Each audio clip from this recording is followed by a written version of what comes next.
fantastic win for Melbourne tonight, and now 7 of your last 9. It's incredible to think what a run you've been on. You just trust you guys so much down the stretch, don't you? Yeah, it's we know January's a big month for us getting on the road with the tennis, and we've been able to put together really solid wins against good teams on the road so far in January. Trusting guys down the stretch. They've earned it. They've built a lot of trust over this last little period, and tonight was one where great start from us. CG got us going right off the first possession, and we ran a play, executed it well, and I thought when we did that in the first half, we got pretty good shots, but the second quarter we scored 11 and turned the thing over a bunch of times, and they fed off it, and I think they had 17 points. I think they had 31 off fast points off turnovers and second chance points in that first half, and so we knew in the second half if we could just improve those two areas, rebound better, and take care of the basketball. But yeah, the shot making, in the second half was quite incredible as well from a number of our guys at different times. So good win. There's a point there where you had to sit Marcus Lee, obviously with foul trouble, and you threw Callum Dalton in there, you threw in David Aquera, and just trying to find the right matchups in the 5 and 4 positions. Was that a bit of a head scratcher for you for a little bit there, or was it just next person up? Yeah, Cal's, again, come in and thought his 3.5 minutes, 4 minutes were really important for us. We're playing Mason Peatling a lot at, both positions at 4 and 5 at the moment. And, we've got Barlow and Isaac Humphries, not far away from returning. So hopefully we can get some support coming back with those two bigs. But, really pleased with, obviously, how many minutes Marcus has still been able to play through this period, and how well I think I put him back in with probably 8 minutes to go on the fourth. And, he closes out with 4 fouls. And so, credit to him.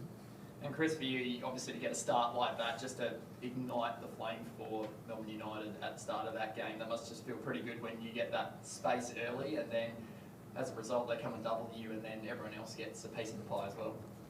Yeah, good play coming out. First play of the game, boys executed it well, went back to it a couple of times, tried to get everything we could out of it. So, yeah, good to execute a play, knock down a shot. But I think, we got a couple of O boards early. We came out with the right mindset, the right intent. It just sort of faded a little bit on the other end and allowed them to get going. Thank you, Chris. Thank you, Dean. Dean, did you still have, obviously, hope, but were you confident that, 15 games into the season, you could put this sort of form together? Yeah, 5 and 10, we were in a big hole, and it took everybody to just change our mindset a little bit. Certainly after the Perth game, it could have been one that derailed us, that game over there. But we got together, we started just enjoying basketball. It was like, let's just go and have a real fun time with, the rest of this season, and where it falls, and everybody just kind of pepped up a little bit, and we've started to be more aggressive and started to understand that I want them to shoot the ball more, and I want them to play a little bit freer, and I think that was the biggest change. But there was great buy-in, and I thought Newley's been a massive factor in that. He's been running around just in a giggly kind of mood for ever since that period, and it's helped CG, it's helped everybody on the team. Those two just just enjoying being on the road, having fun, and playing some pretty good basketball. So yeah, if you told me at 5 and 10 that we'd be in this position right now, I don't know, but we hoped this was where we would be. Chris, you're the hottest team in it at the moment. Does it feel like that on court?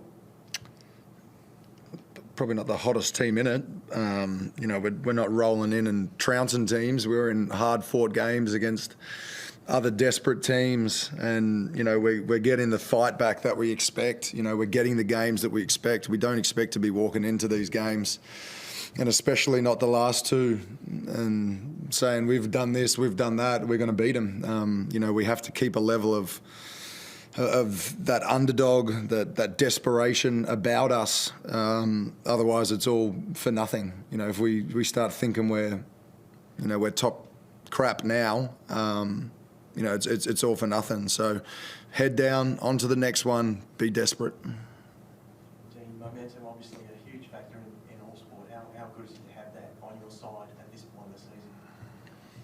Yeah, we got one more game on the road. We go to New Zealand, and we've got a week before that game. And I think with our front-loaded schedule, we're kind of one of the teams that finishing with just a game a week, and we've got to be really smart as a coaching staff to make sure we don't overtrain. We prep people well, and we are rested going into games, because we've needed people. CG Watts plays 37 or something tonight.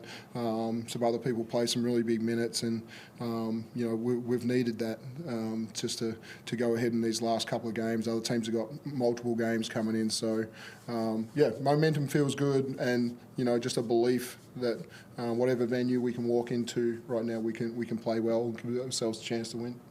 Just last one from me, just an update on Shea. Yeah, obviously took a head knock. Concussion symptoms, we'll know more. But obviously he's had a few of those head knocks this year. So pleased that obviously other people stepped up, but absolutely feel for him right now, and hope that we see him again this season.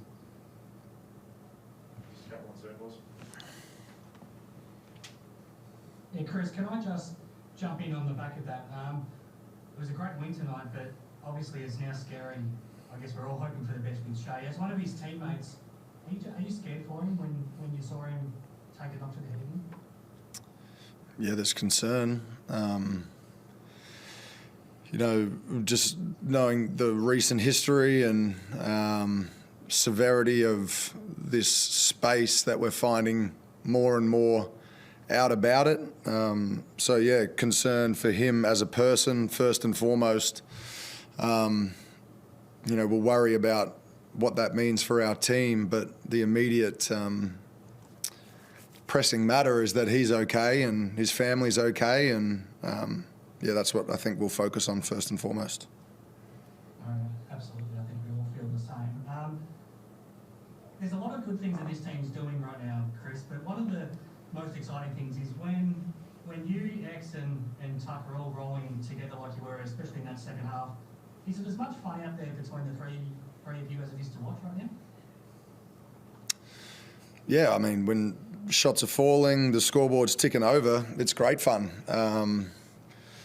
They're a little more extroverted than me at times, sometimes with their celebrations. So oftentimes I'm running around trying to flick the switch back to the defensive assignment. But, as Dean touched on before, we want these guys to be confident, to be playing free and to be themselves, and that's what they are. They're extroverts, they're showmen, and when they get it going like they did tonight, we want them to express themselves and be in a space where they're most comfortable and confident, because that's when we're most comfortable and confident.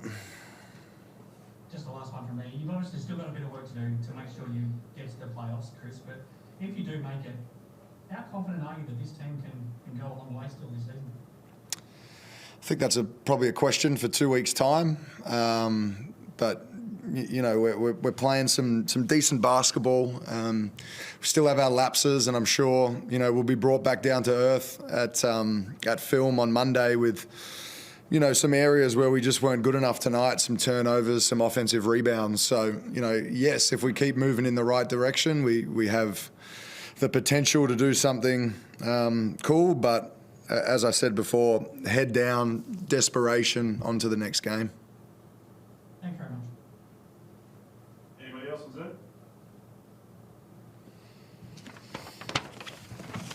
Thanks, guys. Cheers.